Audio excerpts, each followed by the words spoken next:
cómo es que vemos la vista inferior transversal de estos frente a las estructuras tanto del radio como del público. Nosotros cuando por ejemplo realizamos alguna ecografía, tratamos de identificar estas estructuras inflamadas, colocando precisamente la zona geográfica para identificar los distintos áreas de compartimiento que podamos utilizar.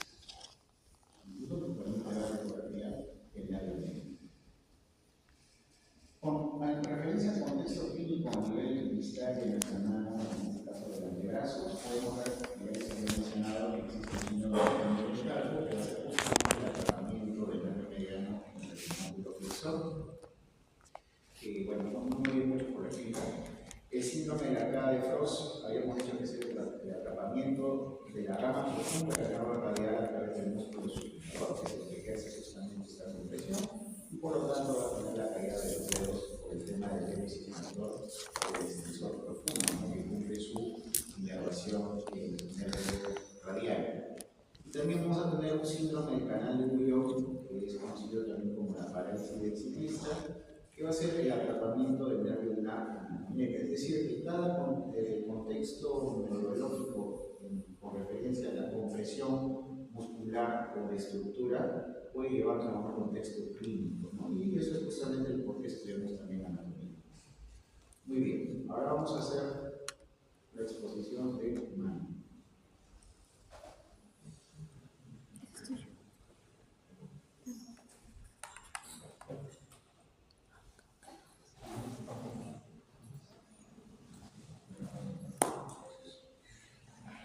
Bien, la arquitectura de la mano, entendemos que, ya les decía, ¿no? El antebrazo de la mano tiene una función muy relevante porque prácticamente cumple una función de herramienta. La mano no podemos hacer absolutamente nada. Entonces es importante entenderlo como un sistema, no solamente como situaciones de órganos aislados. Por lo tanto, debemos de entender que existe una función motora extrínseca, la que van a cumplir justamente nuestros tendones, que van a actuar justamente como cables de fuerza, que van a ejercer justamente la tensión o la extensión de la misma. Asimismo, hay una base que va a permitir que se desarrolle esta mano, que es el núcleo estructural, y el motor intrínseco de estas que van a permitir la precisión, que va a permitirnos justamente la digitación, o el motor fino que realiza nuestra mano. Entonces, conjuntamente los tres, en un buen desarrollo normal, pues nuestra mano cumpliría una función anatómica normal. Y cuando vemos un poco la biomecánica estática, de por sí la mano tiene una cascada flexora, no siempre está pues en extensión o está rígida, ¿no? Cuando está en reposo, toma esta posición de caerse, de cascada, y eso es en base a la ligera flexión palmar progresiva que tiene, de menor a mayor desde el índice hasta el meñique, ¿no? Y a veces, cuando existe algún trauma, alguna lesión y estas estructuras pues no están en relación, visualmente podríamos identificar algún daño estructural. Y asimismo, gracias a las funciones musculares o tendones que tenemos, también cumple una posición de seguridad al momento de poder elevarlos y ejercer todo nuestro movimiento, ¿no? Desde que estaba, digamos, despertando la mano. Y asimismo, las articulaciones de nuestra mano tienen distintos tipos de articulaciones, que fueron la primera clase que ustedes llevaron de anatomía, en la cual nos permite justamente identificar los distintos movimientos o tipos de articulaciones que tienen solamente la mano. Por ejemplo, podemos encontrar una articulación de tipo plana que va a generar un deslizamiento cuando hablamos de las intercarpianas, o una bisagra carpial que va a tener un eje transversal a nivel de las interfalángicas, o en pivot, que es un movimiento longitudinal o de rotación, que lo va a hacer el radio cubital distal, y condilla, que es principalmente el movimiento de un eje, como en el caso de las interfalángicas, condilla de los ejes radiocarpiano, y en la silla de montar, que es la trapometacarpiana vertebral.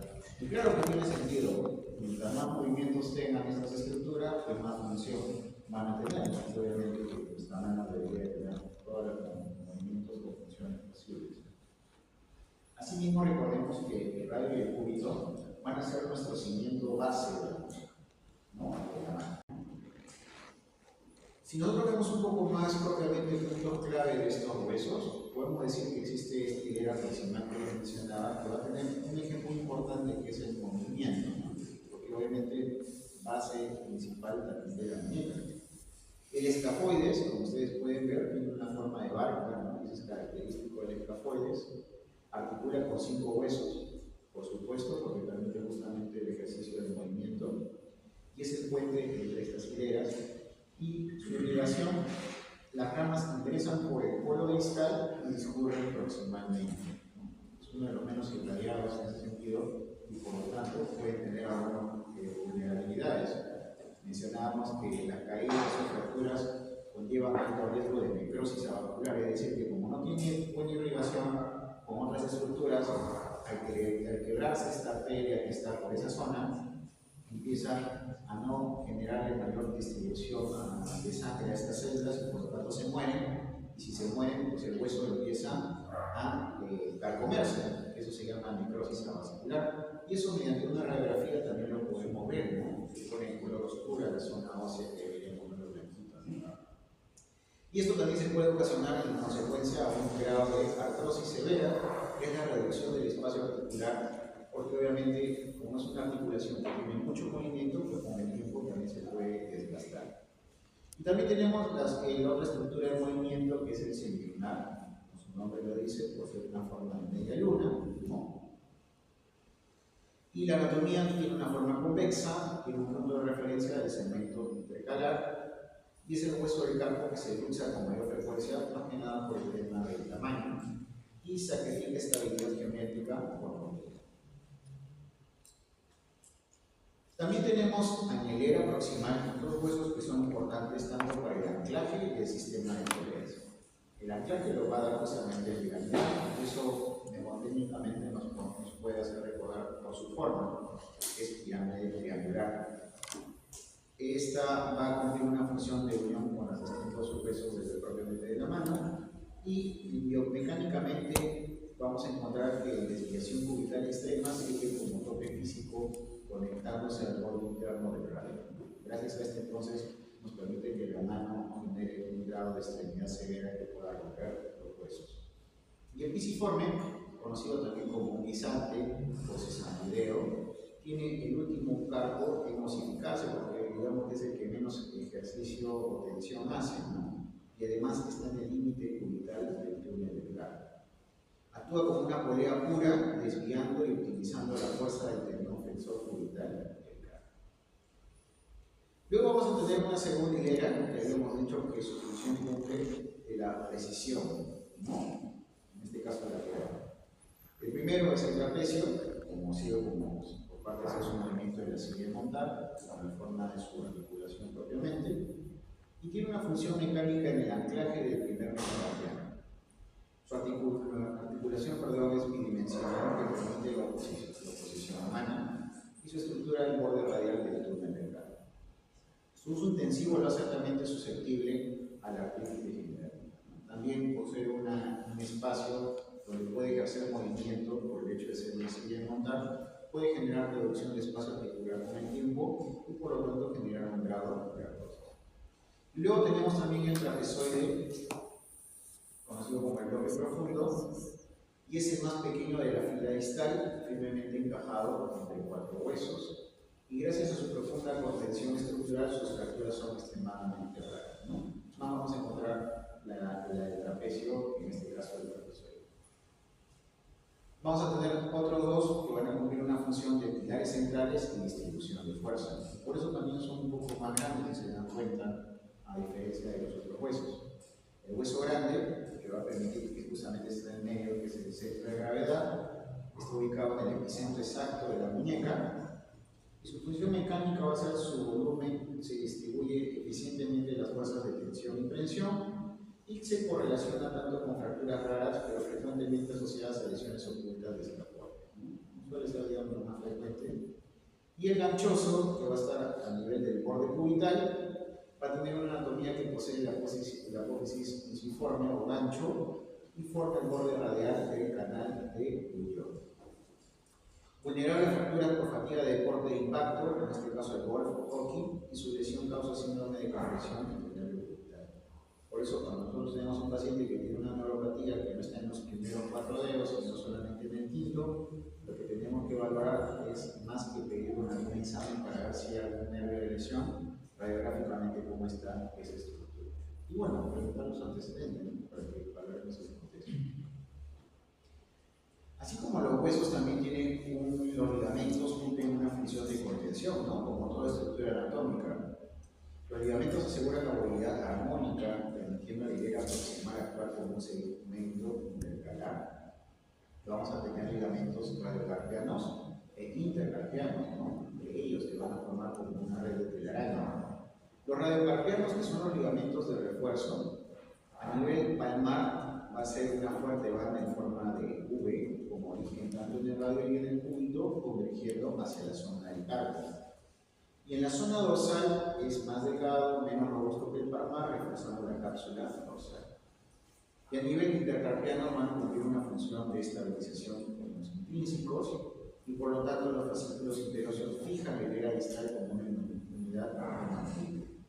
Obviamente que la debilidad relativa a estos ligamentos dicta que la gran mayoría de luxaciones carpianas se desplacen de su lado. Obviamente que cualquier estructura, si hay una lesión tendinosa, va a conllevar obviamente a que se conlleve una lesión muscular, en este caso incluso ósea.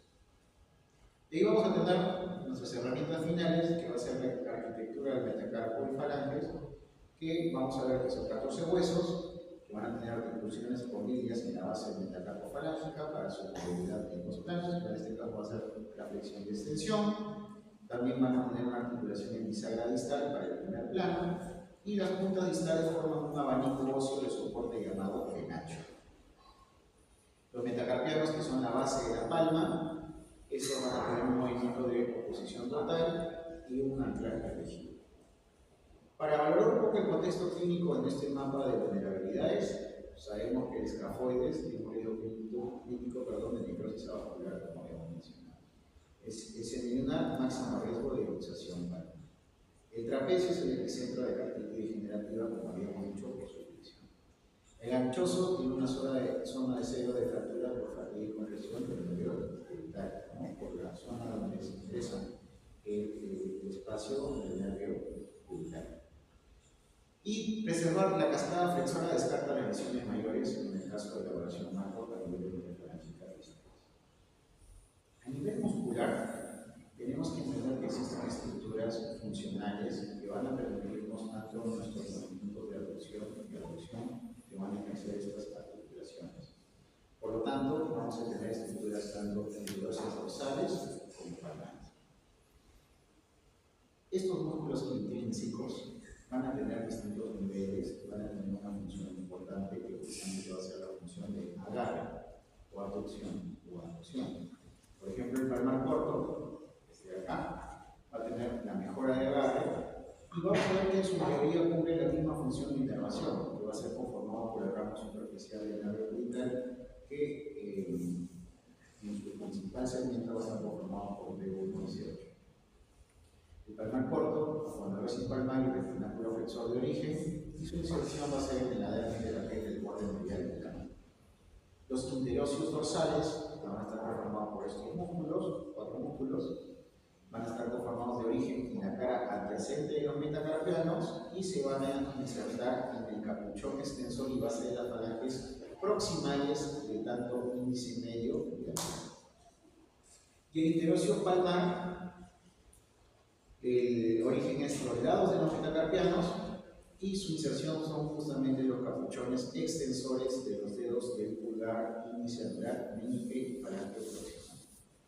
Entonces, el interóseo dorsal va a cumplir su función de abducción y el interóseo palmar va a cumplir la función de aducción de estos dedos, ¿no? Mencionado de su inserción muscular. También vamos a tener un músculo a nivel también intrínseco de la mano, que es aislado, que es el abductor del pulgar. Este abductor del pulgar va a tener un origen en la cabeza transversa del segundo metacarpiano, en la cabeza oblicua y en las bases del segundo y tercer metacarpiano, y se van a insertar en la base de la falange proximal y del capuchón extensor del pulgar o primer dedo, y su inervación va a estar conformada por el ramo profundo del nervio cubital. Su función es aducir el pulgar, ¿no? Aducir. Los músculos, vamos a tener músculos también que van a ser llamados eminencia atenar y músculo de la eminencia hipotenar, ¿no? Recordemos que la eminencia atenar va a estar en relación con referencia a la aducción y rotación del primer dedo, y la eminencia hipotenar justamente con referencia al meñique, ¿no? Al primer dedo. Por lo tanto, está aislado en distintas regiones. El oponente del pulgar, su origen es el tubérculo del trapecio y el retínculo flexor, su inserción en el borde lateral y superficial del palmar adyacente, y va a tener una inervación en el ramo recurrente del nervio mediano. Si ustedes se dan cuenta, todos los que son de eminencia atenar van a tener una función inervación con referencia al nervio mediano, mientras que la eminencia hipotenar va a tener una inervación con referencia al nervio cubital.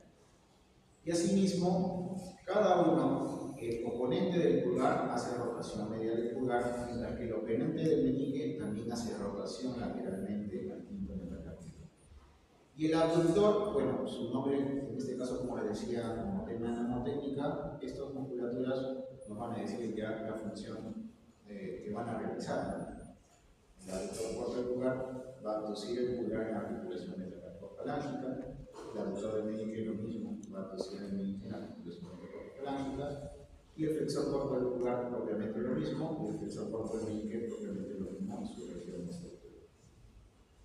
Y también vamos a tener estructuras conocidas como lumbricales, que van a estar conformadas estos cuatro músculos, que van a tener una función importante de flexión de las articulaciones metacarpofalángicas, por lo cual van a permitir que se extiendan también las interfalángicas. Su inserción va a estar dada por los tendones del flexor profundo de los dedos, se van a insertar en la zona de los mediales del ramo profundo de los corpuchones extensores de los dedos del índice, en estos tres primeros dedos, y su inervación va a estar dada por el ramo profundo del labio cubital.